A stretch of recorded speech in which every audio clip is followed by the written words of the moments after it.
12시 정보 데이트.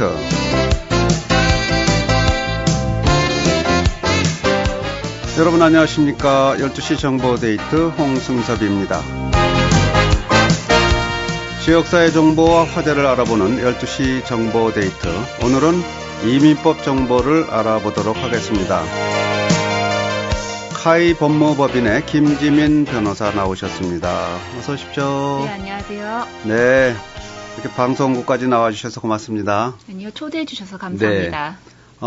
오늘 어떤 내용 준비해 갖고 오셨어요? 이제 많은 분들과 상담을 하다 보면은 이제 정권이 바뀌었고 그렇기 때문에 본인이 범죄 피해자가 된다 하더라도 본인의 신분 때문에 이제 받을 수 있는 경찰의 보호를 못 받는 경우가 있어요. 그래서 여러분들께 조금 안심하고 이제 생활을 하실 수 있다라는 걸 알려드리기 위해서 유비자라는 비자에 대해서 잠시 소개를 드릴게요. 유비자? 네. 네. 유비자가 뭡니까? 이제 유비자는 가정폭력, 성폭력, 인신매매 그 외에도 특정 범죄의 피해자들을 위해서 합법적으로 미국에 머물게 함으로 반윤리적인 범죄를 태치하는 동시에 인도주의적 입장으로 피해자를 구제하기 위한 비이민 혜택인데요. 네. 2000년도 10월에 연방의회에 통과되었고 이제 2007년 10월부터 시행이 된 비이민 비자입니다. 네. 자, 여기에 또 해당되는 분이 좀 계실 것 같기도 합니다. 이 유비자를 받으려면 자격 조건이 어떻게 됩니까? 우선 크게 4가지를 증명하셔야 된다라고 보시면 돼요. 네. 특정 범죄로부터 심각한 육체적이나 정신적인 피해를 받았다라는 것을 이제 증명을 하셔야 되고요. 두 번째, 범죄에 관한 정보를 가지고 있으셔야 돼요. 예를 들어 그 범죄가 일어났는지 모르셨던 상황이라면 유비자를 받으실 수가 없고요. 그 범죄 현장에 있었거나 그 범죄를 누가 했는지에 관한 정보를 가지고 있으시면 유비자를 받으실 수가 있으세요. 뭐 근거 자료도 갖고 있으면 좋겠네요. 네. 그리고 세 번째는 이러한 범죄 수사에 도움이 되었거나 도움이 되고 있거나 도움을 줄 수 있는 사람이셔야 돼요. 네. 그리고 범죄가 미국에서 일어난 범죄이거나 또는 미국 법을 위반한 것이어야지만 유비자를 받을 수가 있습니다. 알겠습니다. 유비자를 받을 수 있는 조건 말씀드렸고, 이제 구체적으로 유비자의 대상이 되는 범죄는 어떤 게 있을까요? 정말로 이제 여러 가지 큰 리스트가 있어요. 법안을 보면은. 그래서 네. 그 모든 그 법이 이제 유비자를 받을 수가 있는데요. 그 중에도 가장 특징적인 것은 가정폭력이라고 봐요. 가정폭력. 이제 다른 범죄는 정말 좀 무시무시해요. 네. 살인이라든지 아니면 강간이라든지 좀 무서운 범죄인데 가정폭력 같은 경우에는 이제 경범죄로 처벌을 받는다 하더라도 가정폭력은 유비자를 받을 수 있는 범죄로 들어가 있습니다. 미국에서는 그 가정폭력 도메스틱 바이올런스 굉장히 좀 엄격하게 다루죠? 그렇죠. 네. 그 모든 범죄의 시작이 가정폭력이라고 생각하는 것 같아요. 그렇군요. 한국에서는 뭐 웬만한 또 와이프를 때리거나 네. 거꾸로 남편이 맞거나 그렇죠. 근데 뭐 그건 있을 수 있는 거라고 넘기는 사람들이 많아요. 요즘 한국에서도 그런 네. 인식이 많이 바뀌어지고 있다라는 얘기는 듣고 있지만 그렇군요. 그래도 미국에서 가정폭력을 좀 더 엄격하게 다루는 건 사실인 네. 것 같아요. 엄격하게 다뤄야만 된다고 저도 생각합니다. 네. 그거 말고도 이제 더 아주 심한 범죄들이 있죠? 그렇죠. 이제 다른 거는 좀 무시무시한데요. 뭐예요? 이제 강간, 네. 고문, 인신매매, 성폭력, 성추행, 매춘, 성착취, 감금, 납치, 공갈, 협박 등이 있어요. 네. 또 특이한 건 이제 증인 교사라고 누구가 이제 법정에서 진술을 하지 못할게끔 막는 것 또한 유비자를 받을 수 있는 범죄 그렇군요. 중에 하나예요. 네. 그리고 살인, 문서 위조, 유괴, 사기, 극악의 상해, 그리고 강제 노동 등이 유비자를 네. 받을 수 있는 범죄 중에 하나입니다. 네. 자, 이런 아주 심각한 범죄뿐만 아니라 뭐 심지어는 가정폭력의 피해자까지 유비자를 받으실 수 있겠습니다. 많은 분들 이런 범죄에 해당이 되는 분들은요, 신경 쓰고 오늘 방송 들으시면 좋겠네요. 어떻게 신청을 합니까, 이거는? 이제 유비자는 한마디로 경찰, 검사 혹은 판사, 즉 사법 당국의 책임자로부터 신청자가 특정 범죄 피해자이고 범죄에 관한 정보를 가지고 있으며 네. 수사에 도움이 되었거나 도움을 주고 있거나 앞으로 도움을 줄 수 있다는 서티피케이트의 사인을 무조건 받아야지만 진행이 가능해요. 네. 그게 필수 조건이군요. 그게 필수 조건입니다. 네. 그래서 만약에 경찰이 서티피케이트를 해주지 않겠다라고 하면 유비자 진행이 가능하지가 않아요. 아, 네. 그 후 유비자 자격이 된다라는 증거 자료와 함께 Vermont Service Center라고 이민국에서 이제 가장 동쪽에 있는 사무실이 네. 있거든요. 예. 그곳으로 접수하게 됩니다. 유비자는 이제 뭐 다른 데로 아니로 버먼까지 가야 되겠네요. 버먼 서비스 센터로. 이제 미국에서 유비자를 받는 곳은 딱 하나예요. 이 Vermont Service Center예요. 네. 참 뭐 여러분들은 몰라도 되는데요. 이 서티피케이트는 반드시 받아야 됩니다. 반드시 받으셔야 돼요. 네. 이 신청자의 뭐 특징이랄까 뭐 그런 게 있나요?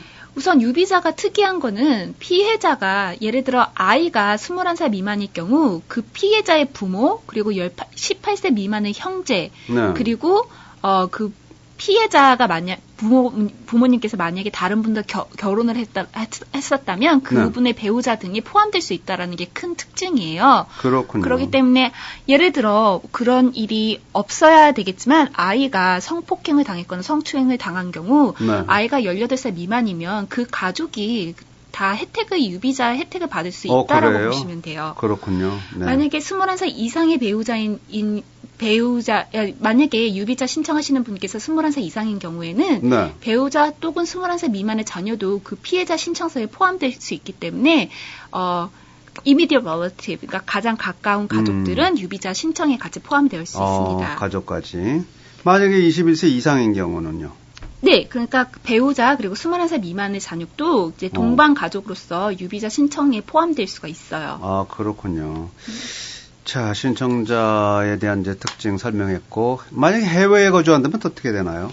이제 저도 이제 이런 상담을 가끔 들어요. 여기에 엄마가 여기서 일을 하고 있고 엄마가 가정 폭력을 당해서 유비자 자격이 되는데 네. 본인의 자녀분이 한국 혹은 뭐 멕시코에 있다라는 그래서 이제 스트레스를 받으셔야 하는 상황을 많이 듣거든요. 그렇군요. 걱정하실 필요 없고요. 만약 가족이 해외에 거주한다면 유비자가 승인된 후 대사관을 통해 그 가족이 비자를 발급받을 수 있기 때문에 미국에서 다시 만나실 수 있습니다. 네.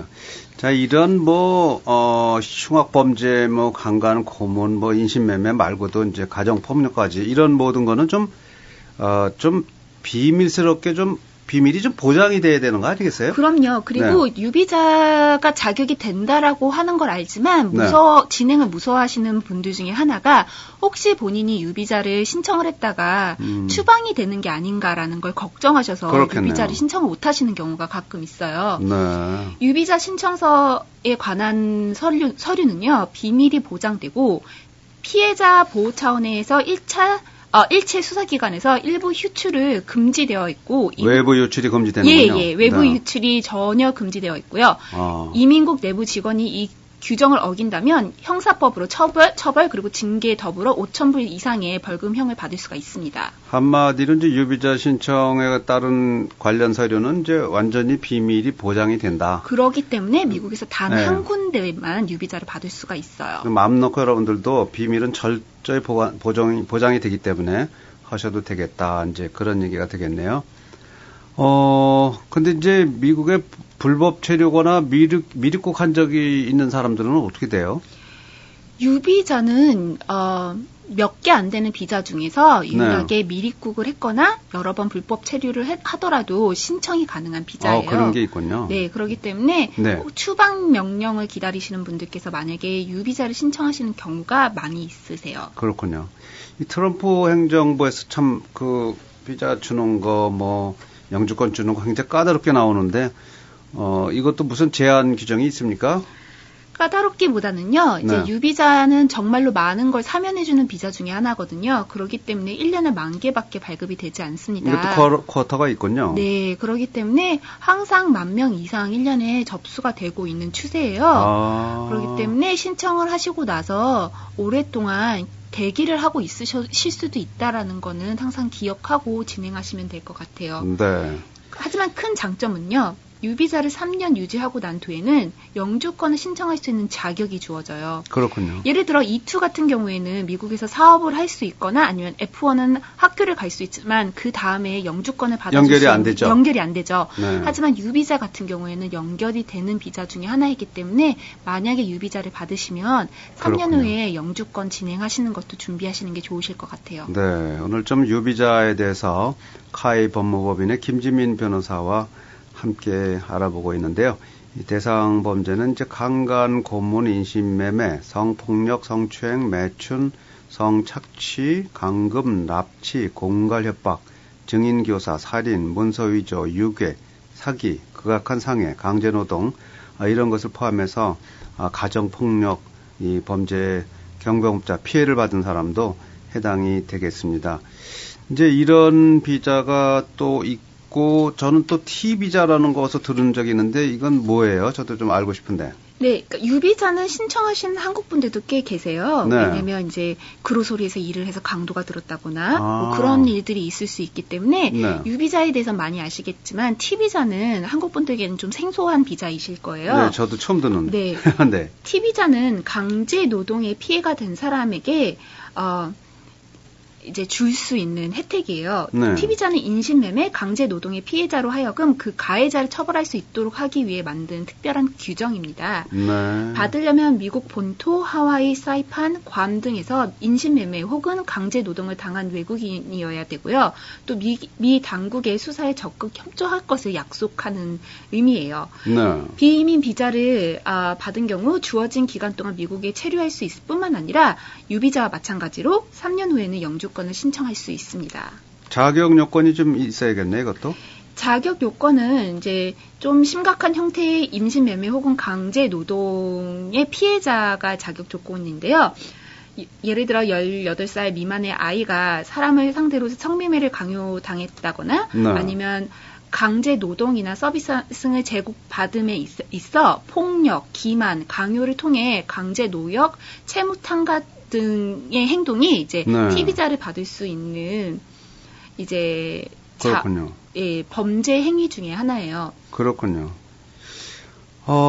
이 폭력이나 기만의 경우 증거를 획득하기가 좀 어떻습니까? 좀 쉬운가요? 좀 쉬운 편이죠. 왜냐하면 이제 폭행이나 기만 같은 경우에는 그 피해가 물리적으로 나타나는 경우가 많이 있고요. 네. 기만은 행위로 결과가 인과적으로 나타나므로 정황을 보여주는 증거가 있으면 가능합니다. 네. 가장 입증하기 어려운 것은 강요에 의한 인신매매인 경우인데요. 강요는 이제 circumstance evidence라고 해서요. 네. 어떠한 케이스 바이 케이스인 것 같아요. 그렇군요. 3년 T비자를 유지한다면 이제 영주권을 신청할 수 있는 자격이 있다는 것도 좋은 것 같습니다. 그러면요, 이 U비자와 T비자의 차이점이 어떻게 보면 좀 비슷한 것 같기도 한데 어떤 차이점이 있나요? 네, 상당히 비슷하죠. U비자와 T비자의 차이점은 우선 T비자는 무조건 경찰에 신고를 하지 않다 하더라도 아니면 네. 경찰이나 이제 법원에서 진술을 하지 않는다 하더라도 받을 수 있다라는 것이 이제 유비자와 큰 차이점 중에 하나예요. 유비자는 분명히 무조건 경찰, 검사, 판사님들의 서티피케이트를 받아야지만 진행이 가능한 거에 비해 네. T비자는 내가 그 서티피케이트를 받으려고 노력을 했으나 정황이 그렇지 않았다라는 증명이 있다 하더라도 받을 수 있긴 해요. 그렇군요. 하지만 T비자도 이제 받게 되면은 만약에 후에 검사, 경찰이 이제 그 경험에 대한 이제 네. 어떠한 있었던 일에 대한 네. 증거 아니면 진술을 요청할 경우 그걸 거부하실 수는 없습니다. 그렇군요. 네. 자, 또 다른 게 뭐가 있나요? 이게 VAWA 이런 게 있는 것 같은데 그건 뭡니까? VAWA요? 네. 바와. 네. 바와도 제가 오늘 설명을 드릴까 해요. 네. 바와는 너무 어려워서 제가 여쭤보는 거예요. 네. 바와는 영주권 신청이에요. 음. 네, 제가 유비자를 설명드렸을 때 이제 가정 폭력의 피해자분들께서 경찰에다 신고를 하면 네. 이제 유비자를 받으실 수 있을 수 있다라고 설명을 드렸잖아요. 그죠? 바와는 미국 시민권자나 영주권자로부터 학대를 받은 배우자가 신청을 할 수 있는 신청서인데요. 이거는 경찰에 신고 없이 본인이 어떤 경험이 있다, 이제 이러한 삶을 살았다라는 증거와 함께 네. 이제 배우자가 모르게 영주권을 신청하실 수 있는 방법이에요. 그렇군요. 하지만 그 배우자가 무조건 시민권자 혹은 영주권자여야 되고요. 되어야 되고, 그리고 합법적인 미국 입국 사실 혼인 관계여야 되고요. 그리고 학대자의 극도한 잔인한 학대나 폭력이 있었다라는 거가 증명이 돼야 되고, 네. 학대자와 동거를 한 적이 있으며, 지금 현재 신청하는 사람이 좋은 도덕적인 사람, 즉 특정한 범죄 기록이 없는 사람이라는 걸 증명이 된다면 영주권을 학대를 하는 배우자 모르게 신청할 수 있는 좋은 제도인 것 같아요. 이게 이제 바와라는 그런 게 있는데 이거는 역시 이제 국제 결혼 같은 거 한 분들이 막상 결혼하고 와서 여기서 굉장히 많이 배우자로부터 학대받을 경우, 그럼요. 그럴 경우에 신청할 수 있는 건가 보네요. 네, 네. 아무래도 이제 나라가 예를 들어 너무나 많이 떨어져 있잖아요. 네. 아시아랑 미국 혹은 다른 그죠. 나라와 너무나 많이 떨어져 있기 때문에 한 사람을 알기 위해서는 충분하지 않은 시간일 수도 있기 때문에 국제 결혼을 하신 분들께서 우연치 않게 이제 이런 가정 학대의 피해자가 되시는 경우가 있어요. 그렇군요. 그렇게 되면은 가장 많이 듣는 게 당신이 내가 원하는 대로 하지 않으면 영주권 신청을 해주지 않을 거야. 추방하게 만들 거야. 라는 네. 것을 가장 많이 들으세요. 그렇기 네. 때문에 그거를 이제 해소하기 위해서 조금이나마 이제 그런 상황을 없애기 위해서 바와라는 제도가 생겼습니다. 그렇군요. 참 그런 거 듣다 보면 참 인간은 악한 것 같아요. 가만히 보면. 하지만 또 이런 제도를 만드는 것도 인간이기 때문에. 근데 또 그 악한 사람들을 벌할 수 있는 법을 만드는 게 또 인간이니까 양면성이 좀 있는 것 같습니다. 그렇죠. 미국의 시민권자나 영주권자로부터 학대받은 배우자라든가 또 여성폭력방지법에 의해서 남자, 소년, 소녀들 이 바와에 의해서 이제 구제 신청을 받을 수 있다는 그런 말씀이 되겠는데 참 제일 어려운 건 역시 이제 바와 입증이 어려울 것 같네요. 학대를 받았다는 걸 입증하는 게 힘들잖아요. 쉽지는 않죠. 어떻게 입증해요, 그거? 우선 진술서 같은 것으로 많이 이제 입증을 하고요. 네. 그리고 주위 사람들의 도움이 많이 도움이 되는 혜택 중에 하나예요. 네. 예를 들어 교회에 있는 집사님께서 그래요. 이 집사님께서 교회에 왔는데 가끔 멍을 본 적이 있어요라든지 아니면 네, 그로소리에 갔는데 그 남편이 부인에게 소리 지르는 걸 봤어요. 라든지 그런 조그만 관심도 바와나 유비자, 티비자에 도움이 되는 진술이에요. 네. 입증을 하려면 많은 분들이 좀 도와줘야겠네요. 그쵸. 네, 아니면 본인이 어떤 학대나 폭력 당한 그 근거 자료를 갖고 있어야 되는데 학대 당할 때는 사진 찍을 수도 없잖아요. 그러기 때문에 다이어리, 네. 그리고 이제 아무래도 학대 당했다라고 해서 무슨 기록이 남는 거를 기대하진 않아요. 이민국에서. 하지만 본인들이 신빙성이 있는 증인이 있는 증인 혹은 증거 자료가 있는지를 보는 것 같습니다. 네. 자, 바와라는 그거에 또 혜택 받을 수 있는 여러분들이 좀 있을 것 같습니다. 시적으로 어디다 그렇게 공개적으로 얘기할 수는 없고 고통을 많이 받고 학대받는 분들, 이런 분들은 또 바와로 해서 이제 여러분들이 구제받을 수 있겠습니다. 이 카이 법무법인에 가면은 이제 이런 분들 다 이렇게 도와드릴 수 있는 거죠? 그럼요. 네. 카이 법무법인이 이제 어디에 있는지 좀 소개 좀 해주세요. 저희 사무실은 타코마와 쇼라인 지역에 있고요. 북쪽에는 쇼라인 지역에. 네. 네. 그리고 타코마 지역은 레이코드 H마트 근처에 있습니다. 레이코드 H마트 근처. 연락을 어떻게 드리면 됩니까? 전화번호가. 253-584-1369로 연락을 하시면요. 저희가 상담 예약 도와드리겠습니다. 253-584-1369. 253-584-1369를 이용하시면 되겠습니다. 카이 법무법인의 김주민 변호사 또 김경숙 디렉터도 있고요. 경험 많은 분도 계시고 또 이렇게 그 동부에서까지 많은 경험 능력을 쌓은 또 김지민 변호사도 있습니다. 어떤 그 법적인 문제를 갖고 거기 갈 수 있겠습니까? 꼭 이렇게 이민법 말고도 다른 것도 가능하죠? 네, 저희가 이제 가정법도 하고요. 가정법. 네. 네. 아무래도 T비자, U비자, 바와 같은 케이스를 많이 하다 보니 그렇죠. 네, 저희가 가정법 케이스도 많이 하는 편이에요. 네. 그리고 또 다른 분야도 또 다루시는 거 있나요? 네, 그리고 이제 저희가 교통사고도 네. 교통사고 도와드릴 수 있습니다. 네. 자, 어려운 점이 있으시면 카이 법무법인으로 연락을 주시면 되겠습니다. 오늘 특별히 카이 법무법인의 김지민 변호사 나와서 도움 말씀 주셨는데요. 오늘 배우신 여러 가지 상황, 혹시 주변에 피해 보고 있는 분들이 있으시면 U비자나 또 T비자나 또 바와를 또 이렇게 알려주셔갖고 또 이렇게 고통을 벗어날 수 있게 도움을 주시면 되겠습니다. 오늘 방송 듣고 계신 분들에게 김지민 변호사가 인사 한 말씀 해주시고 끝내죠. 네, 오늘 정말 초대해 주셔서 너무 감사하고요. 오늘 설명드린 내용이 좀 어려운 내용이긴 했는데요. 그래도 지금 상황이 어려운 상황에 계신 분께서 이제 희망을 얻으실 수 있는 내용이었으면 좋겠습니다. 네네. 자, 김지민 변호사의 이제 그 법률 상담은 라디오 한국 전파를 통해서도 2주에 한 번이든가요?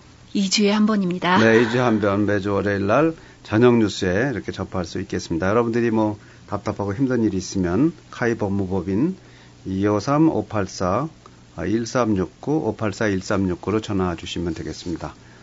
오늘 말씀 고맙습니다. 네, 감사합니다.